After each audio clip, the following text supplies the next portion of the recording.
The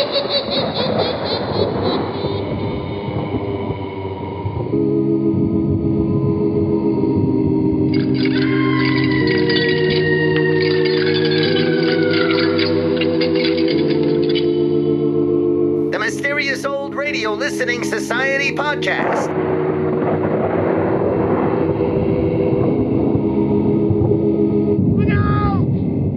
Welcome to the Mysterious Old Radio Listening Society, a podcast dedicated to suspense, crime, and horror stories from the golden age of radio. I'm Eric. I'm Tim. And I'm Joshua. We love mysterious old-time radio stories, but do they stand the test of time? That's what we're here to find out. It's week 2 of our month-long Patreon pledge drive.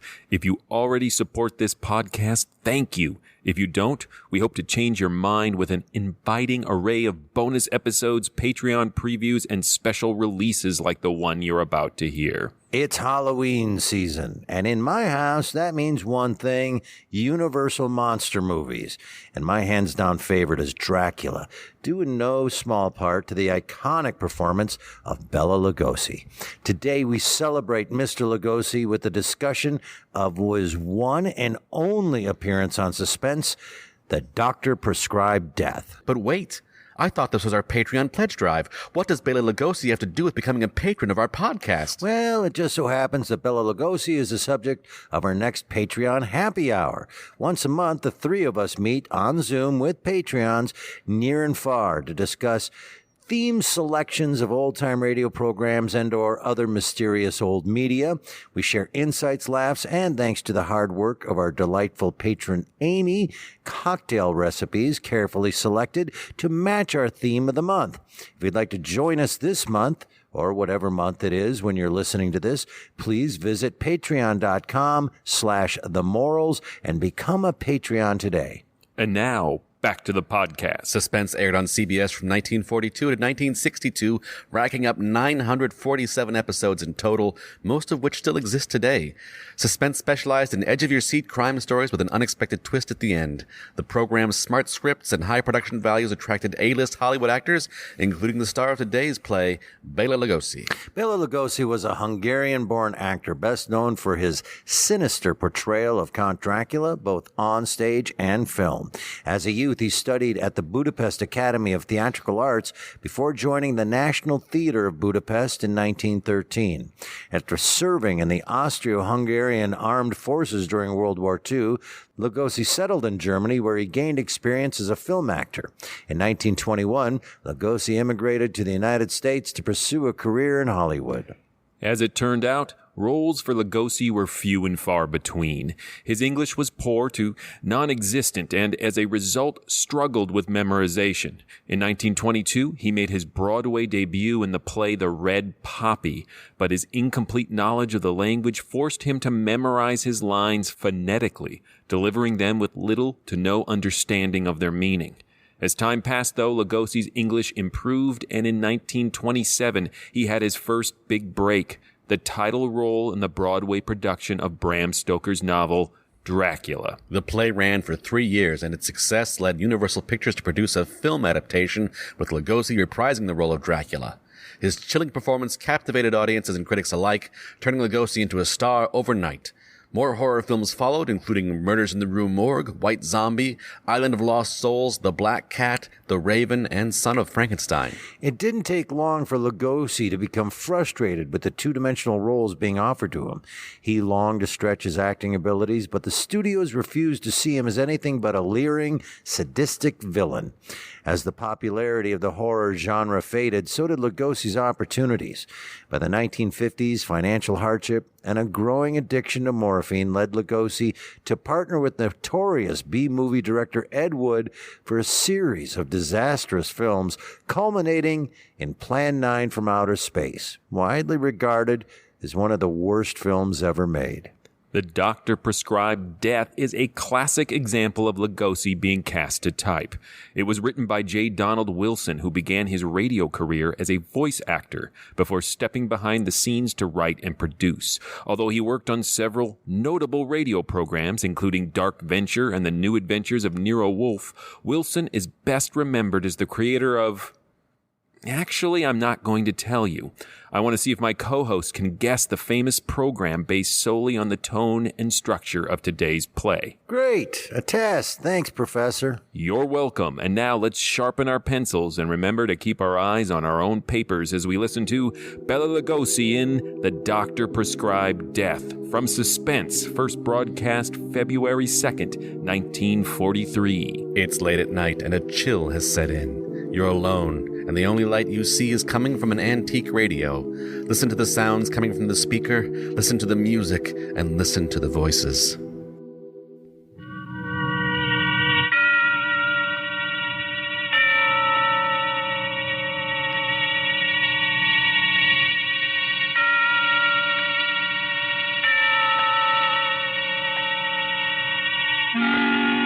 Suspense.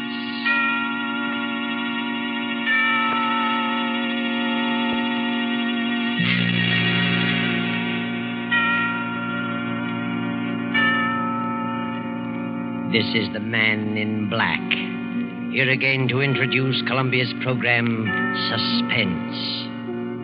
Our star tonight is Bela Lugosi, playing the part of Professor Antonio Basile, psychologist. The story is by J. Donald Wilson, who calls it The Doctor Prescribed Death. If you have been with us on these Tuesday nights, you will know that suspense is compounded of mystery and suspicion and dangerous adventure. This series of tales is calculated to intrigue you, stir your nerves, to offer you a precarious situation, and then withhold the solution until the last possible moment. And so it is with The Doctor Prescribed Death and Bela Lugosi's performance. We again hope to keep you in suspense. Professor Antonio Basile has a theory, but let him tell you about it. As a psychologist, I have worked out a theory. A theory I know to be sound. I contend that a person who has decided to kill himself can very easily be turned from this desire to the desire of taking the life of another. I can prove my theory. And if necessary, that is exactly what I will do.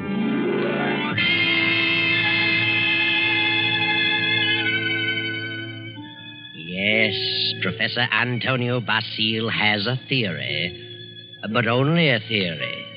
And he's worried about what his publisher will say, so he visits the editor, whose name is Hellman. Hellman finishes the manuscript and tosses it on the desk. Professor Basile leans forward eagerly and... Well, Hellman, what do you think? Professor Basile, it's purely conjecture, simply a theory, and I wouldn't advise publishing it. I worked on that theory for a long time. I'm positive of it. I know it'll work. Suppose it will. What good is it? What good have you accomplished if you can prove it'll work? Are you laughing at me, Hellman? It's so silly. An ordinary human being has suffered reverses, is sick of it all. He wants to leave it all behind. And you say he can be changed to want to kill someone else. I do. Self-destruction and the destruction of other life are closely related in the mind. The dividing line is very thin. It's ridiculous. And you won't publish it? Granger would fire me. Why? He told me that, in his opinion, you should be in the asylum. Mr. Granger said that. Does he think I'm insane? How do I know? Hellman, Mr. Granger didn't say that. It's you who thinks I'm crazy. You've never liked me. For some reason, you are trying to tear me down. Well, we'll see, Mr. Hellman. We'll see. Now, wait a minute. I'll show you whether my works are illogical. I'll show you whether I'm insane. Oh, calm down. I'm going to make you eat those words. I know you don't like me, but I'm going to prove that my theory is sound.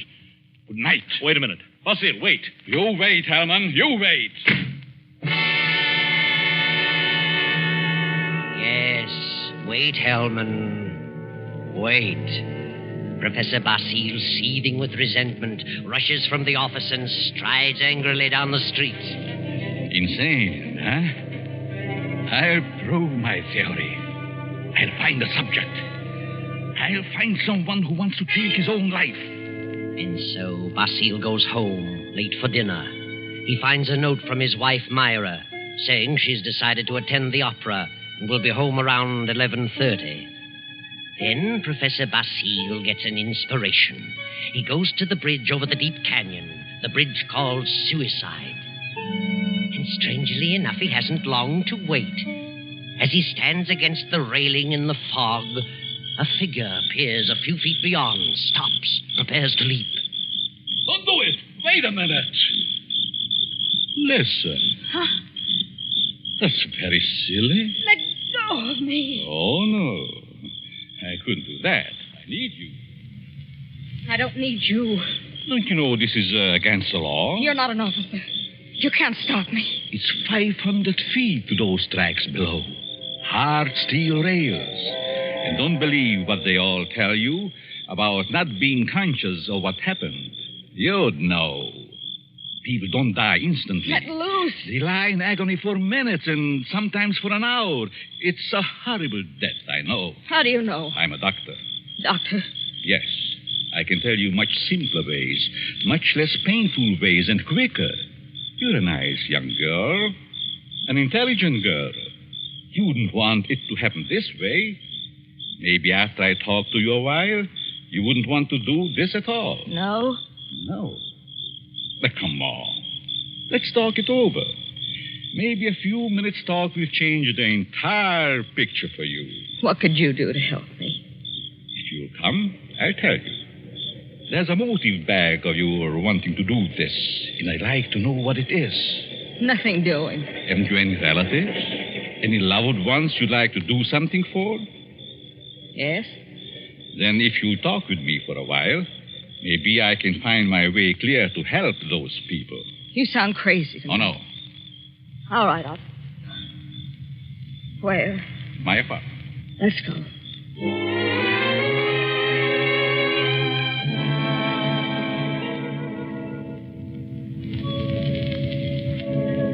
Well, here we are. Come in, please. Well, what do you want to know? Sit down first. Are you hungry? No, I'm not that broke. It isn't poverty. I knew that. I could tell by your clothes. Now, first, why did you come here? Why? Why, because you talked me into it. I see. You're not afraid of me? Afraid? In my frame of mind. What can I lose? Suppose I told you that I really brought you here to kill you. Kill me? You know, you're a very pretty girl, don't you? Yeah? That doesn't always mean so much. To the right man, it might. That's what I thought. But I found out it didn't mean a thing. Ah, then it was because of a man. I knew it. Really?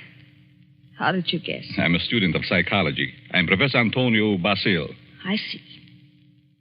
And you want to know what makes me tick. You want to know the reason behind my action tonight. That's right. I would like to know what happened to make you want to kill yourself.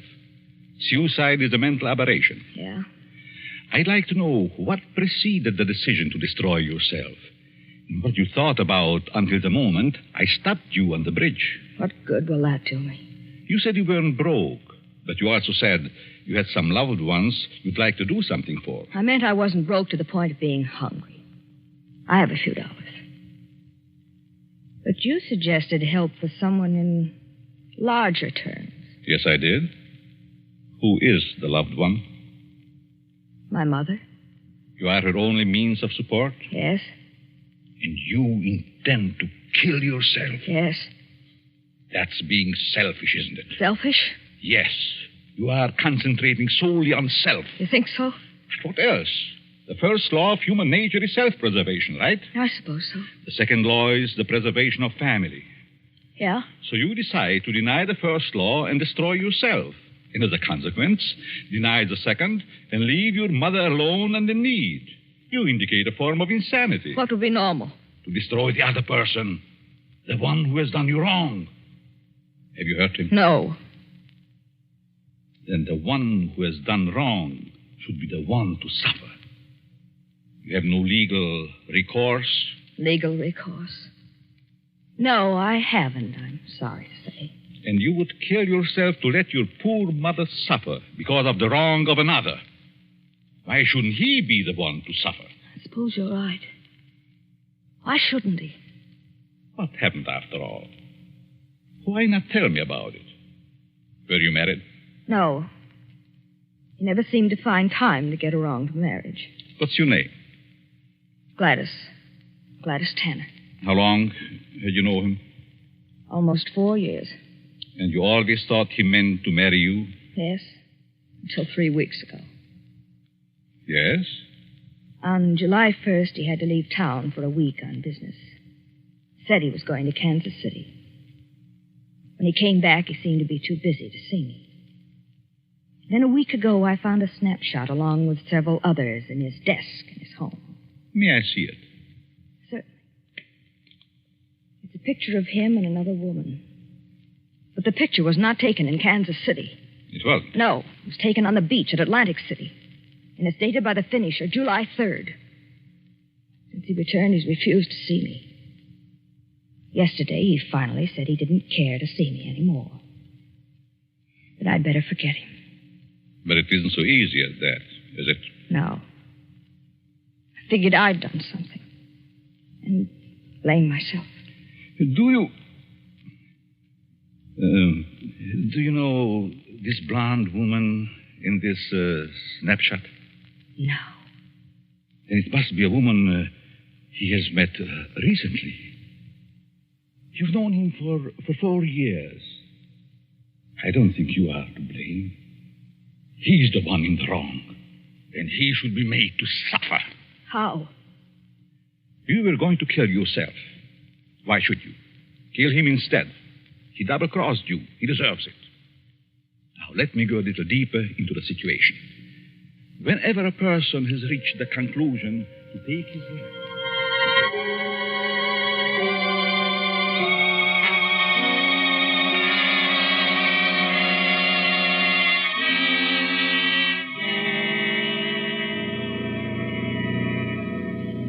you are sure you have made up your mind, Miss Tanner? Positive. Now, if you're careful, you won't be caught. No. But whether you are or not, I'm giving you this check for $1,000 made out to cash to be sent to your mother only after the man is dead. Write his name on this pad. There you are. I will know what has happened by the newspapers. And I will be told payment until I learn that you have gone through with it. It'll happen tonight. Very well. You are sure? You are determined? Absolutely. Nothing could stop me. Very good. But just what would happen if I did get caught? You won't get caught if you follow my instructions. I know. Now, here is a small revolver. It'll fit easily in your purse. That's all you need. Be sure to wipe your fingerprints off and leave the gun near the body. Well, goodbye, Dr. Basile. Goodbye, Gladys, and good luck.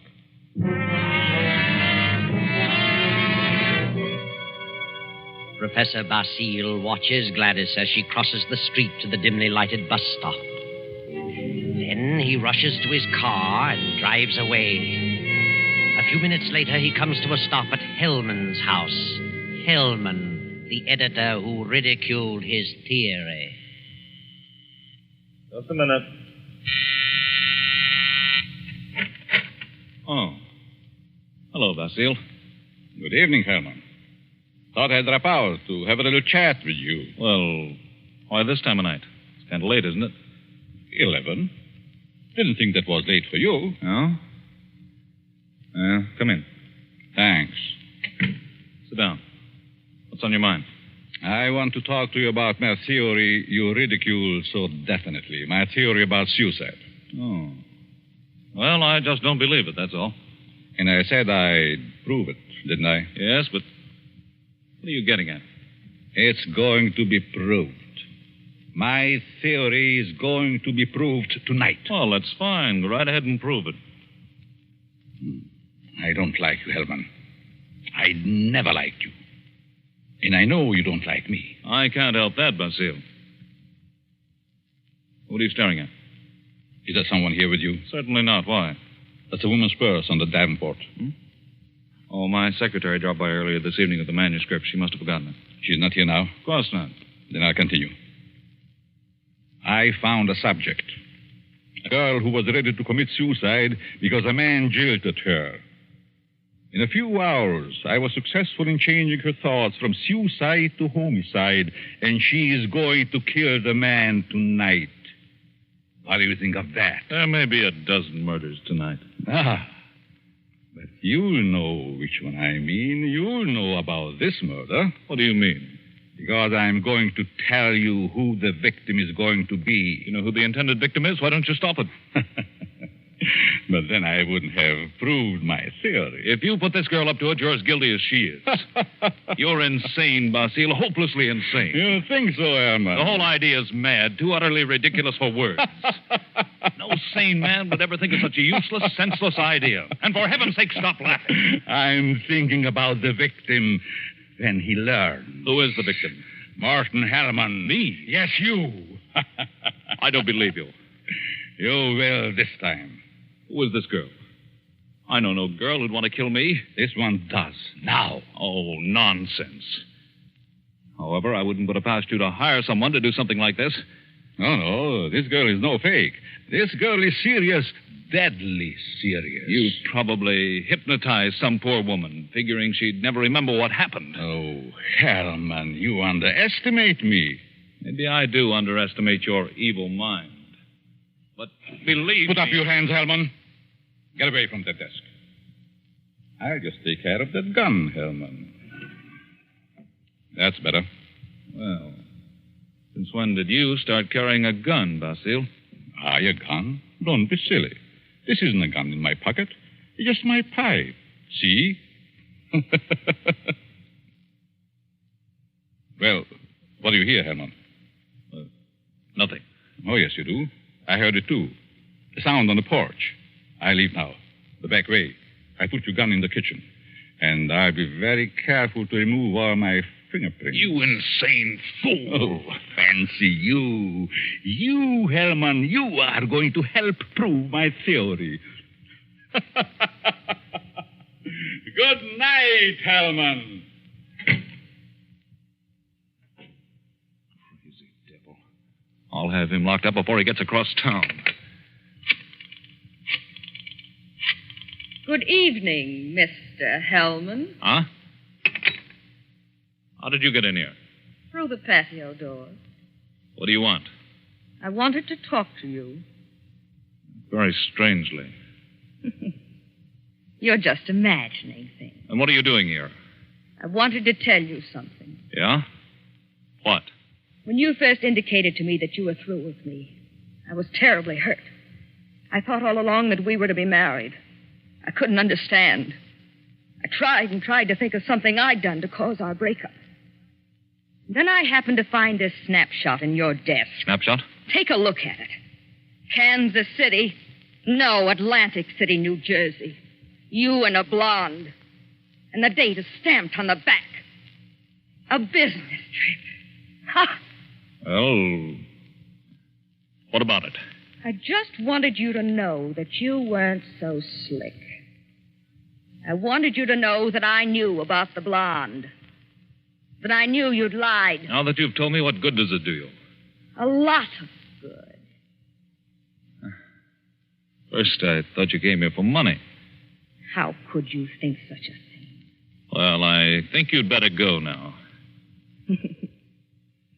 I'm going.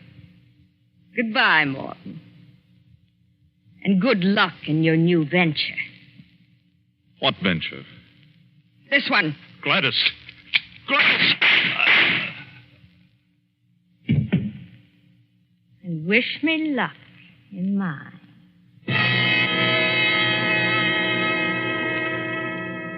Gladys stands staring a moment at the body of Hellman, then wipes off the gun, drops it to the floor, takes the professor's check from her purse, steps to Hellman's desk and writes a note. Then she puts the note in an envelope with the check addresses it, stamps it, turns out the lights, and steps out into the dark street. At the corner, she drops the envelope in the mailbox and disappears. Professor Basile heard the shots. His theory worked. Hellman will torment him no more. The perfect crime. So he can go home to his wife now and go to sleep. Myra. Myra. Huh? What? Oh, Antonio. What are you doing asleep on the Davenport? Do you know what time it is? It must be after midnight. I've been waiting for you. How was opera? Oh, fair. Nothing to brag about. Who sang the lead? Belchiati. He wasn't very good. Belchiati. Mm-hmm. He's a poor Othello. Othello? I thought they were doing Aida tonight. No, they switched because someone was ill. Oh, they just as soon have stayed home. Have a nightcap, Myra? No, thanks. I'm tired. I think I'll go to bed. I'll be along presently. Good night.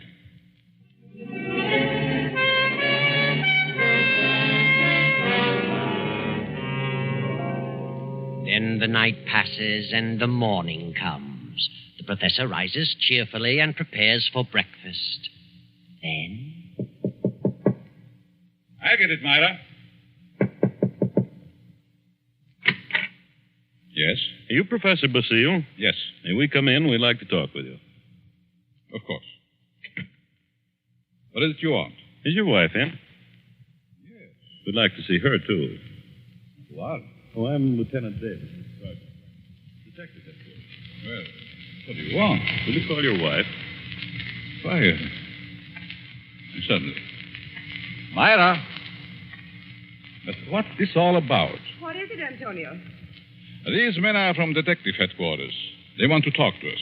Really? What about? May I ask where you were last night, Mrs. Basile? Certainly. I went to the opera. What time did you get home? Oh, I imagine it was around 11 or shortly after. Mm-hmm. Were you at home last evening, Professor? Well, I was at the club and got home about 12:30. By the way, do you know a Morton Hellman? Certainly. What about him? He's been murdered. Murdered? Good Lord.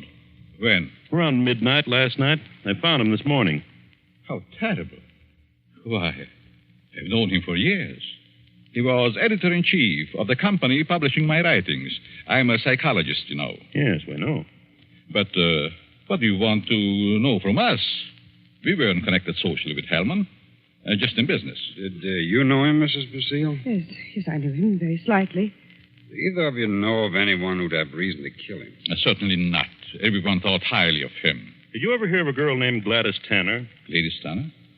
No. Did you know of a Gladys Tanner, Mrs. Basile? No. Is this your purse, Mrs. Basile? Why, of course it is. That's the one I gave you last Christmas, Myra. Oh, yes. I must have lost it downtown. Where did you find it, Lieutenant? At Hellman's home. Hellman's home? Well, how in the world? Good heavens, but We how... found it on the sofa. Well, I can't imagine how it could get there. And this is the revolver that killed Hellman, found on the floor beside him. What? No fingerprints on it, however. What? May I see it? Why, Myra, this is your gun.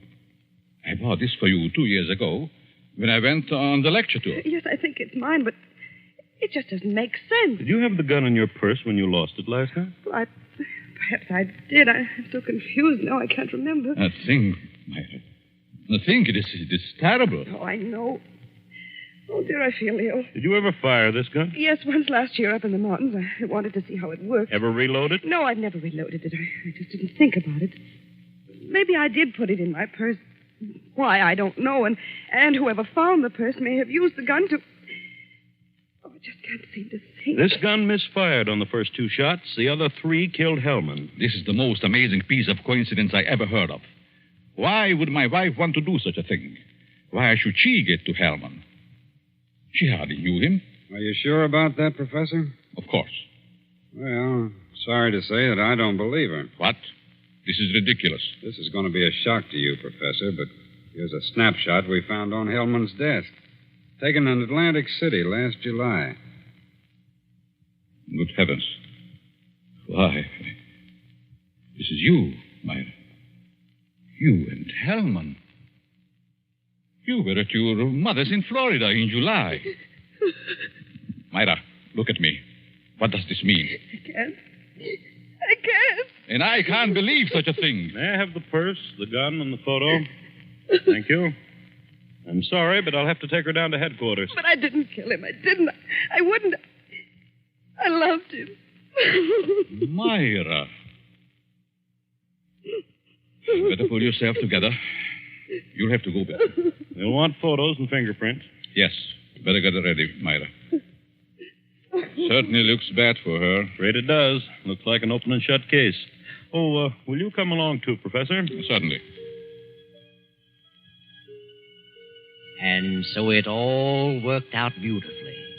Not quite as the professor had planned.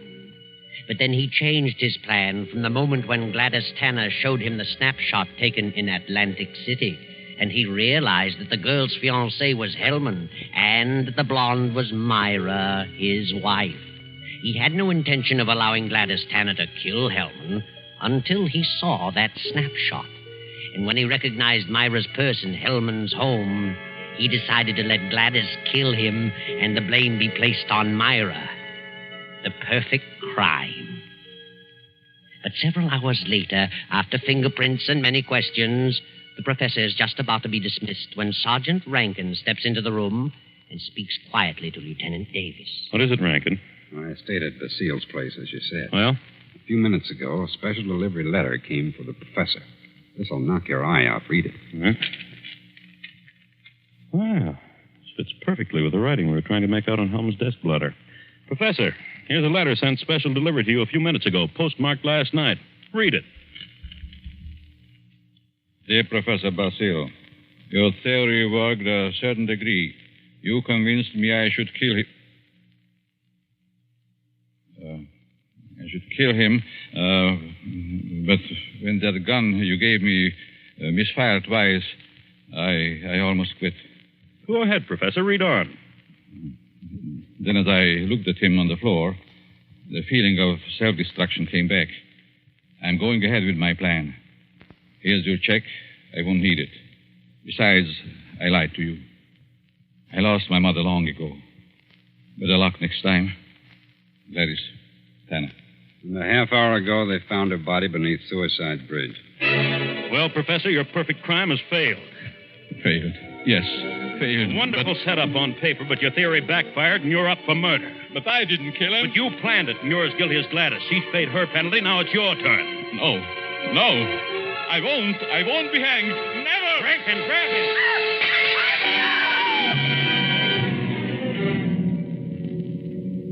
And now the doctor lies on the sidewalk 17 stories below. His entire theory worked in reverse.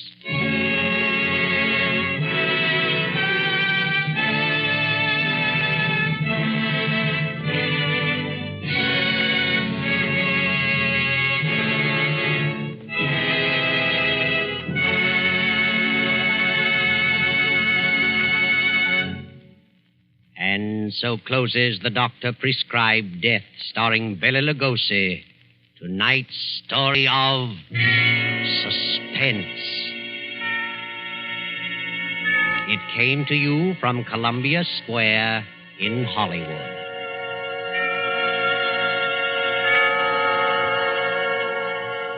This is the man in black who conveys to you Columbia's invitation to spend this half hour in suspense with us again next Tuesday when we present the noted actor, Mr. Sidney Greenstreet, in The Hangman Won't Wait.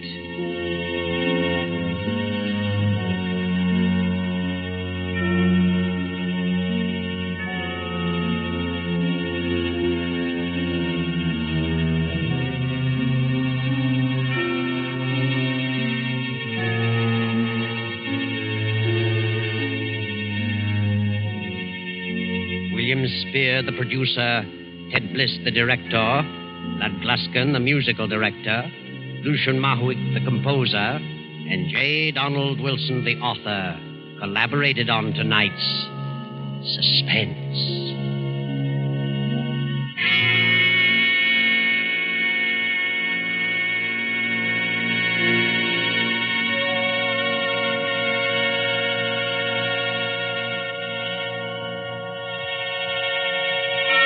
This is the Columbia Broadcasting System.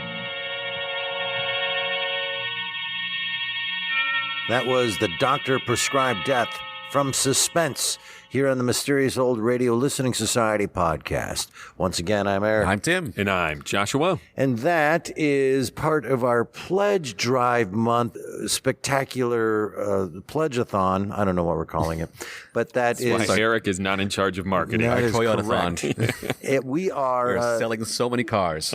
Yes, we are. Are we? I wish. I do appreciate, Tim, that you take the time to correctly pronounce his name. Bela, however. It catches in my head every time of like, I want to say Bella. Yep, but it's Bela. It's Bela. So Bela Lugosi. It's really hard not to go, Bela. Right. For me, it's Bela Lugosi. Undead. Yeah. So it's Beulah. Bueller. Here's my first question. Lugosi. You guys know how much I love Lugosi. Yes. And you know how much I believe him to be an underrated great actor and have a soft spot for the man, his career, his life. I think part of it stems from, I feel bad that he had to be Dracula his whole life and wanted to escape that. He was a trained actor, but I've also seen him do things where I go, that's really good. Not the least of which is the range when you see him in Son of Frankenstein and other things where you go, okay, there's a range here to this man. So this is the question about this particular episode before I throw my opinion out. Is it me just loving Bella, or was that a great performance? I'm dying to find out. I thought that was fantastic by him. I thought it was good. It's a bold performance that matches the tone of the script, I would say. The script does not call for any subtlety, and he attacks it. Right. And I think that's the only way to make this script work is to just keep it going and give it everything. Because if you start to treat it with too much realism, or with try to find depth that isn't there, right, it doesn't have as much spark. The script can't stand scrutiny. I have an example of why I say that, but I won't get into it until you guys guess, based on this script, what radio series this writer created. Based on this script. I only am making you guys guess because I got 5 minutes into it and went, this is an episode of blank, and then actually found out, he created blank, and that makes sense to me. Dragnet. No. Which is... I mean, my guesses are like, no, because I know who created that series. Not Witch's Circle. There is no Witch's Circle, but we should make that. Man in the Cave. Toad in the Hole. I'm just coming up with fake I'm just going to tell you what it is. Please do. He created The Whistler. I see that now. Think about that heavy use of narration. In my head, it was Mysterious Traveler. Yeah, which is very similar. But it's not Mysterious Traveler because he didn't create that. But no, it has that same just... Like the narrator comes staggering through every once in a while. Yeah, right. Clean things up a little bit and clarify points, and it relies on a preposterous number of coincidences and is just bigger than life. And what is interesting about it is that it was used a year later on The Whistler. And you're going to be shocked who played Lugosi's role. Shatner. Karloff. I wish. Darn it. Why did I set that up as a question? Because now my answer is going to be so disappointing. Can we keep guessing? No, it was William Conrad. And so that is my compliment to Lugosi's performance, is because the performance that Conrad gives is more in keeping of what you would expect from a suspense. Wait, we've known this fact from another podcast. This came up. That Conrad did an episode of something that Lugosi did first. It's all right there, but this came up earlier. Trust me. Is it Let's deja go back vu? It could be deja vu. We'll go back through 270 episodes. Let's listen. This came up once, I'm telling you. But perhaps it did and I forgot, but... I'm going to guess. The Whistler. Am I right? Because it has a very... Uncanny. It had some Whistler qualities to it, I thought. My original point about Lugosi's performance. You asked me to do this podcast. I want to be clear. This podcast was not my idea. You said, hey, would you want to come and do a podcast? I said, sure. So, will there be quizzes all the time? I'm going to plow through because I'm going to answer your question, Eric, about Lugosi's performance. I just Kojak'd you. Do it, baby. I listened to the Whistler episode, and it is more ridiculous, actually, when Conrad is playing this role in an understated, quasi-suspense level, or at least what we come to expect out of suspense, a level of naturalism. And he tries to sell it. And he can't. He gives a great performance, but you can't shoulder this preposterous script with a low-key performance. So that is what I say that is great about Lugosi's performance here, is his lack of subtlety. And I'm giving him credit that it was a choice. I am so slanted that I am blinded by Lugosi. There's no way I should be ever criticizing. I love everything he does so much. And again, I wonder how much of it is I just felt sorry for the guy, but he is a really good actor. He is. But I think this is a case of they called him in and said, all right, we want you to do your Lugosi thing. Yeah. Got it. I can do that.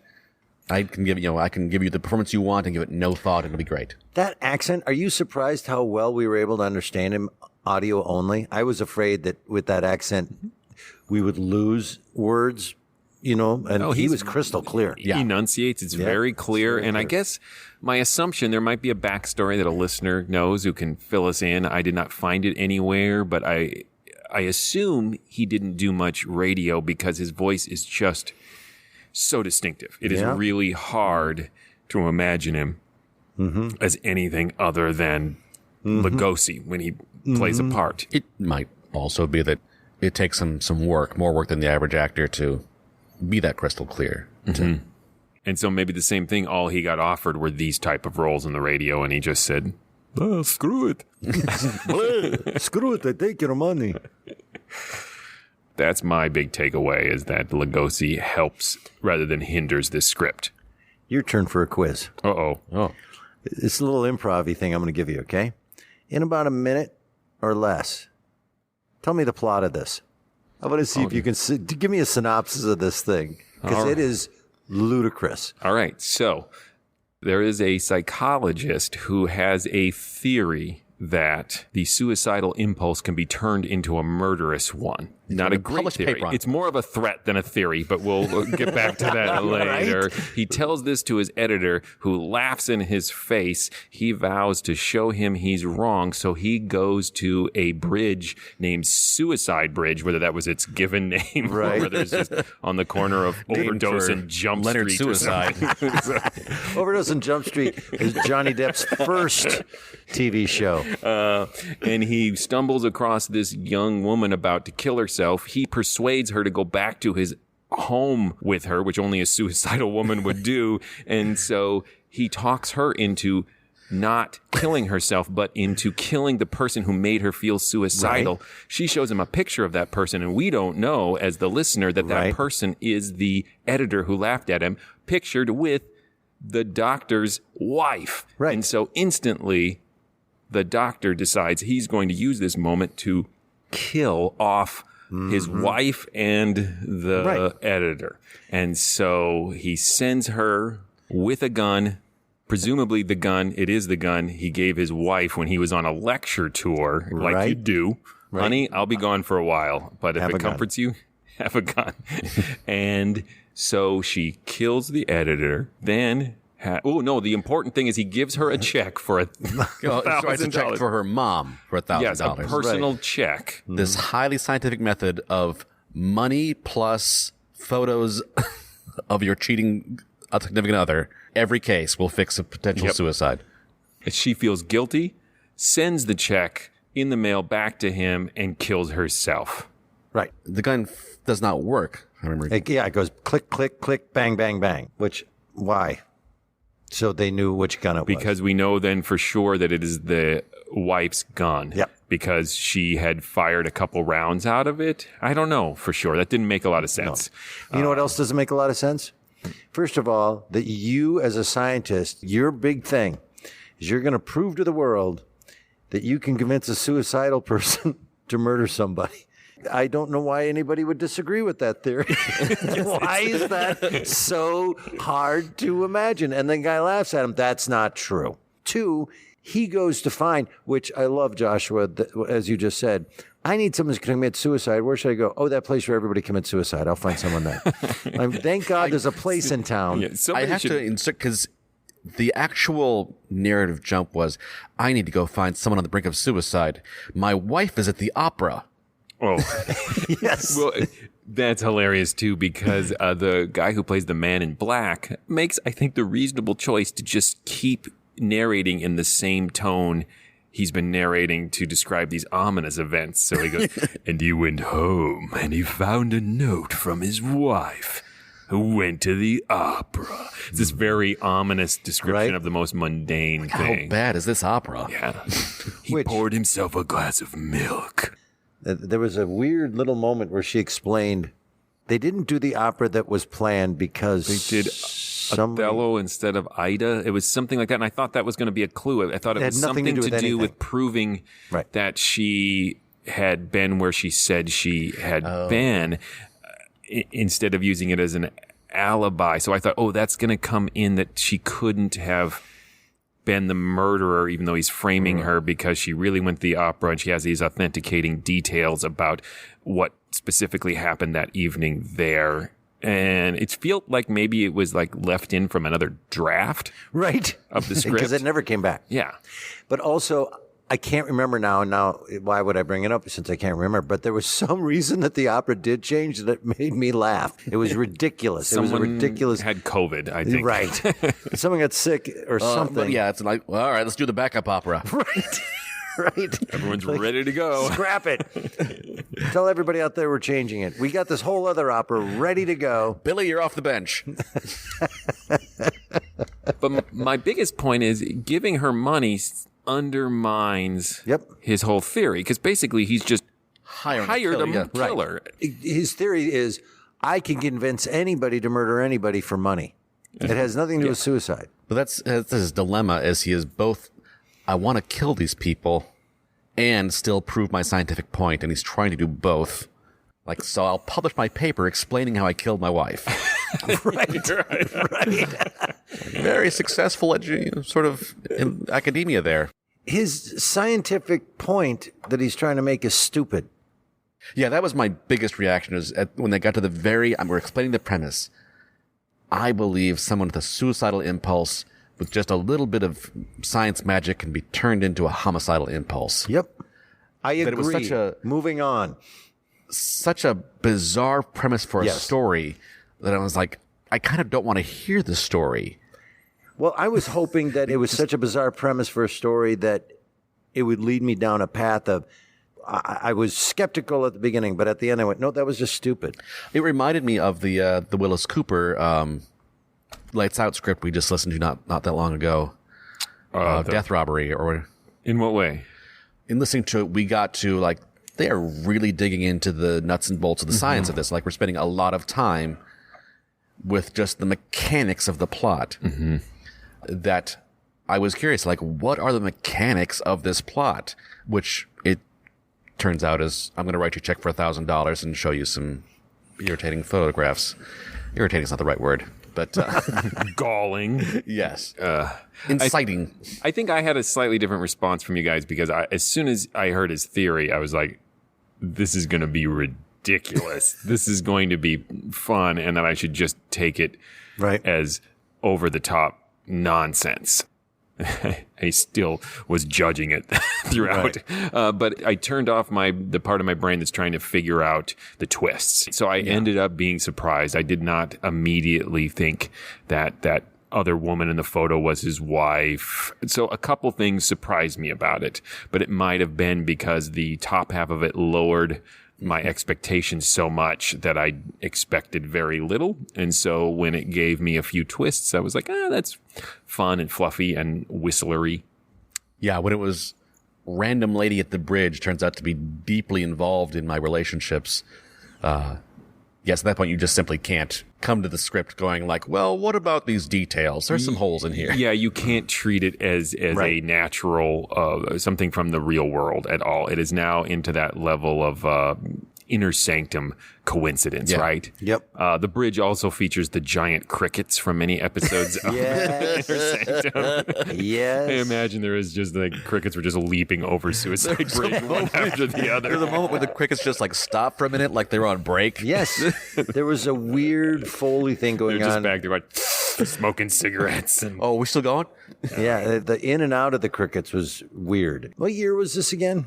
1943, so it's very early suspense. They don't even have a sponsor, so I don't think they've really hit upon their formula other than their celebrity formula. So they've got that going Right. for them, and they know they are looking for that twist ending, which this one ends up having, but it's not much of a twist. Obviously, when she writes a note and puts it in the mail to him, you know that that's going to be the thing that gets him. Well, you know as soon as he writes a freaking check, that's going to be the thing that bites him in the butt. Here's what is absolutely gorgeous about this episode. And Suspense made a mistake as the years went on in their introduction.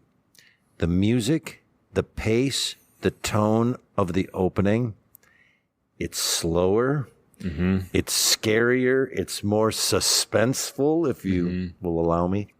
If you listen to Suspense as it goes on, that picks up, and it's a little brighter, it's a little more produced, you know, and not as gritty. And my point being is, you overproduced your opening as you went on. That was perfect.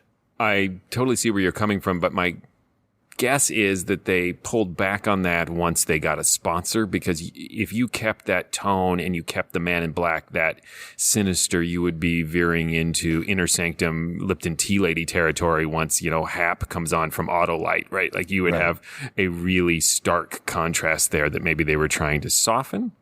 That's my only guess. Or that they need that 20 seconds for the commercial. Yeah. Because it is literally 20 to 40 seconds longer than the normal Suspense openings. Or, you know, as the quality of the scripts increased, maybe they thought that they didn't want to sound too much like shows like The Whistler or Inner Sanctum, which have pulpier material than Suspense at its greatest has.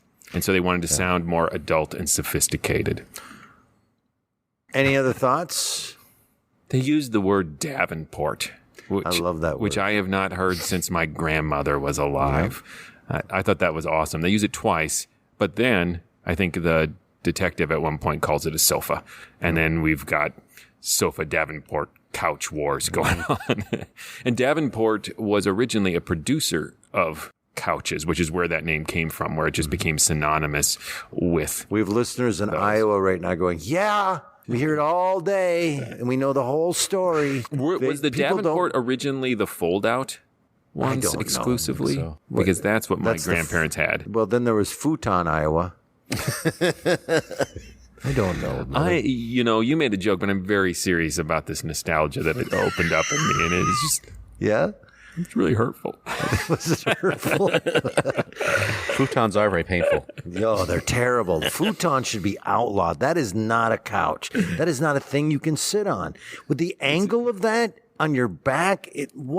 It's a great bit of marketing. Like, we have the most uncomfortable furniture in the world. Buy it. It's terrible. It'll look great in your Plus apartment. is, it's not as expensive as comfortable furniture. Go on. Last thoughts, or we're sending it to a vote? I just love the ridiculous irony of the doctor committing suicide at the end. And then it's the Man in Black comes in to just point that out in case you did not get the irony.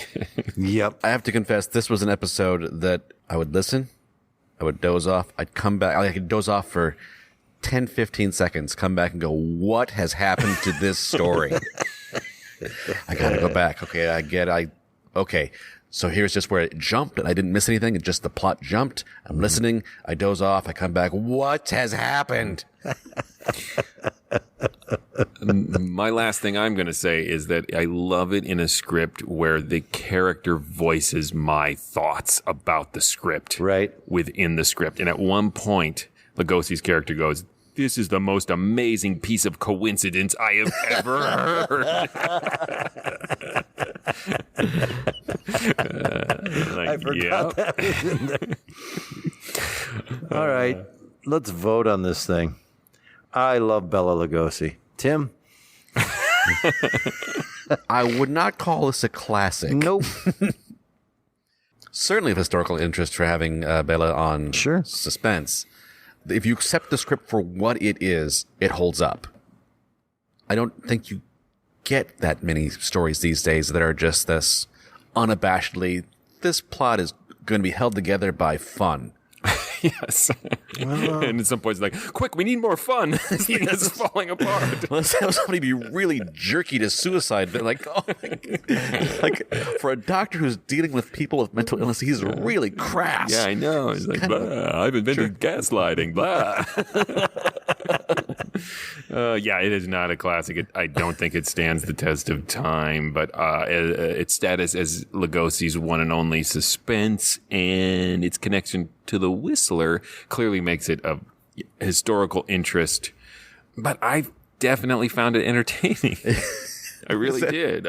Not always for the reasons that the producers or writers intended, but I think that still counts. That interaction with the girl from the bridge, every part of that where her decisions are based on, well, I was going to kill myself, so I might as well go. Well, do you want to do this?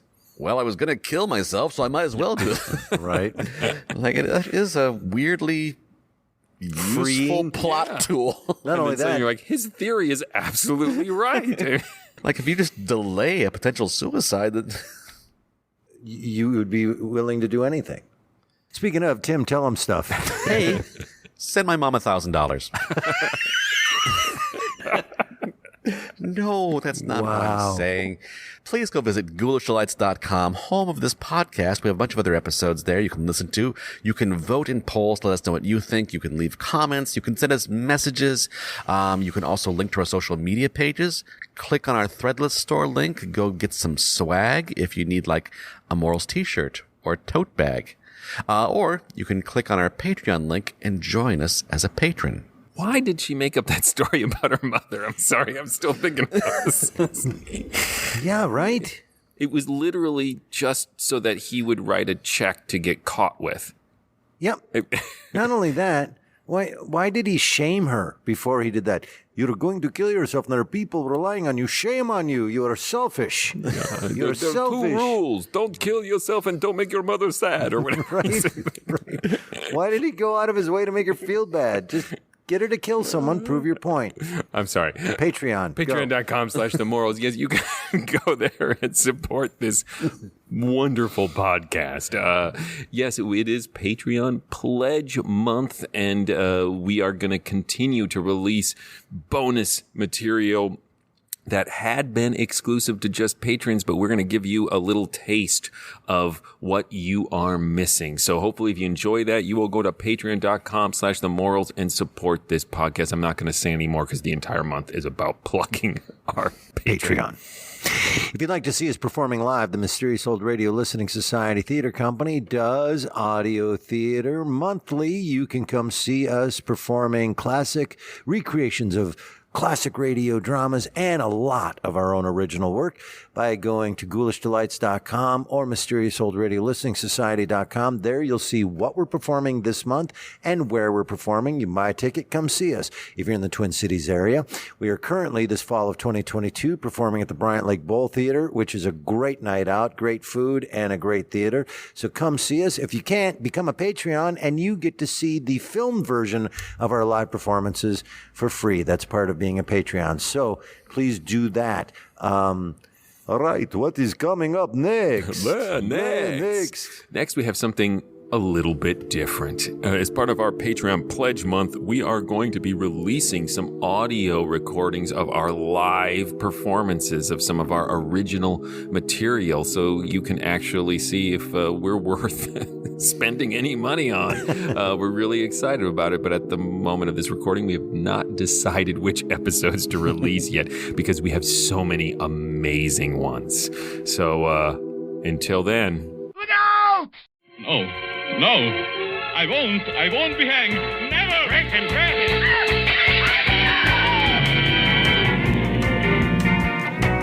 Bela Lugosi's dead.